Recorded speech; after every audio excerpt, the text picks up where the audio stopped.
ఓం నమ శివాయ. అందరికీ నమస్కారం. ఈరోజు మన వీడియోలో సోమ ప్రదోష వ్రతం అంటే ఏమిటి అనే విషయాన్ని తెలుసుకుందాము. ఆఖరి వరకు కూడా స్కిప్ చేయకుండా చూడండి. ఎంతో మంచి విషయాలైతే మనం ఈ వీడియోలో తెలుసుకోబోతున్నాము. అలాగే ఫస్ట్ టైం మన ఛానల్ ఎవరైనా చూస్తుంటే గనక సబ్స్క్రైబ్ చేసుకోండి. అలాగే ఈ వీడియోకి లైక్ చేయటం కూడా మర్చిపోమాకండి. సోమ ప్రదోష వ్రతం అసలు ఏమిటి ఈ సోమ ప్రదోష వ్రతం? సోమవారం త్రయోదశి తిథి వస్తే దానిని సోమ ప్రదోష వ్రతం అని చెప్పబడుతుందన్నమాట. మత విశ్వాసాల ప్రకారం సోమ ప్రదోష వ్రతాన్ని ఆచరించే భక్తులు శివునికి ఎంతో ప్రీతిపాత్రులన్నమాట. ఈ వ్రతాన్ని పాటించడం వల్ల ప్రదోష కాలంలో శివుని పూజలు కథలు చేసే వారికి ఆపదలను శివుడు తప్పకుండా దూరం చేస్తాడు అని భక్తుల విశ్వాసం. ప్రదోష వ్రత కథ అసలు ఏమిటి? ఈ ప్రదోష వ్రత కథ అంటే అన్ని ప్రదోష వ్రతాలలో కూడా సోమ ప్రదోష వ్రతానికి ఎక్కువ ప్రాధాన్యత ఉంటుందన్నమాట. మత విశ్వాసాల ప్రకారం ప్రతి నెల త్రయోదశి రోజున ప్రదోష కాలంలో అంటే సాయంత్రం ప్రదోష వ్రతాన్ని పూజిస్తారు. ప్రదోష సమయంలో కైలాస పర్వతంలోని రజత్ భవన్లో మహాదేవుడు ఈ సమయంలో నృత్యం చేస్తారని మరియు దేవతలు అతని గుణాలను మెచ్చుకుంటారని భక్తుల నమ్మకం.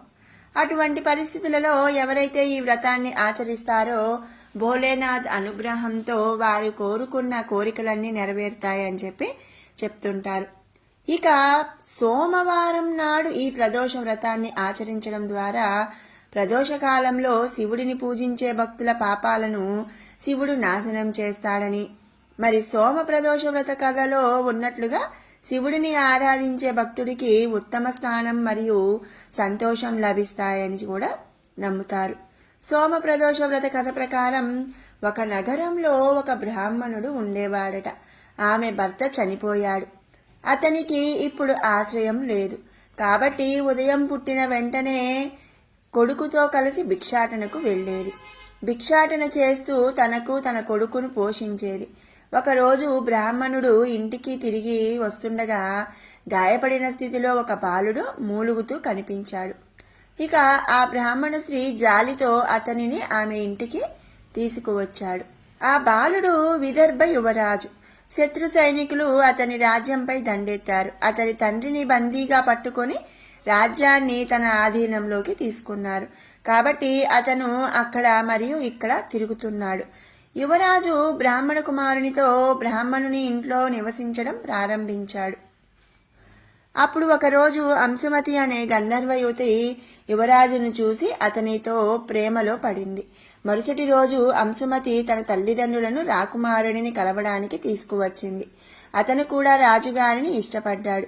కొన్ని రోజుల తర్వాత యువరాజు మరియు అంశుమతికి వివాహం చేయాలని అంశుమతి తల్లిదండ్రులు శంకరుడు కలలో ఆజ్ఞాపించాడు. అతను అలాగే చేశాడు.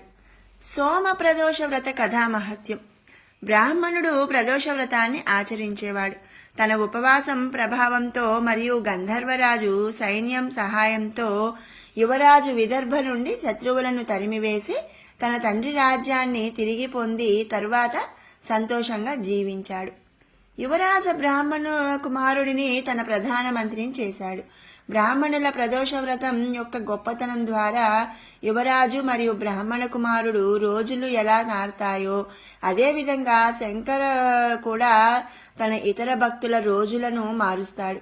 కావున సోమ ప్రదోష వ్రతాన్ని ఆచరించే భక్తులందరూ ఈ కథను తప్పక చదవండి లేదా వినండి. సోమ ప్రదోషం రోజున భోలేనాథ్లోని అభిషేకం రుద్రాభిషేకం ప్రత్యేక ప్రాముఖ్యత ఉంది. ఈ రోజున భోలేనాథ్ని నిజమైన హృదయంతో పూజించడం వల్ల ఆశించిన ఫలితాలు కూడా లభిస్తాయి. భోలేనాథ్ అంటే శివుడేనండి. మరి కొన్ని ఏరియాస్లో భోలేనాథ్ అని అంటారనమాట. అబ్బాయి లేదా అమ్మాయి వివాహాలలో అడ్డంకులు తొలగిపోతాయి.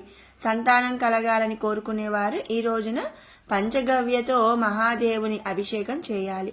మరోవైపు లక్ష్మిని పొందాలని మరియు తమ వృత్తిలో విజయం సాధించాలని కోరుకునేవారు శివలింగానికి పాలతో అభిషేకం చేసిన తర్వాత పూలదండలు సమర్పించాలి. ఇలా చేయటం వల్ల ఆ పరమశివుడు చాలా సంతోషిస్తాడని నమ్ముతారు. మరి తెలుసుకున్నాం కదండి సోమప్రదోష వ్రత కథా మహత్యం.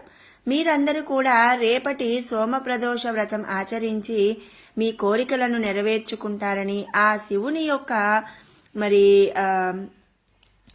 అనుగ్రహానికి పాత్రులు అవుతారని ఆశిస్తున్నాను. మీకు ఈ వీడియో నచ్చినట్టయితే లైక్ చేయండి, షేర్ చేయండి. అలాగే ఇలాంటి మరిన్ని అప్డేట్స్ కోసం మన ఛానల్ని అయితే సబ్స్క్రైబ్ చేసుకోండి. Thanks for watching. ఓం నమః శివాయ.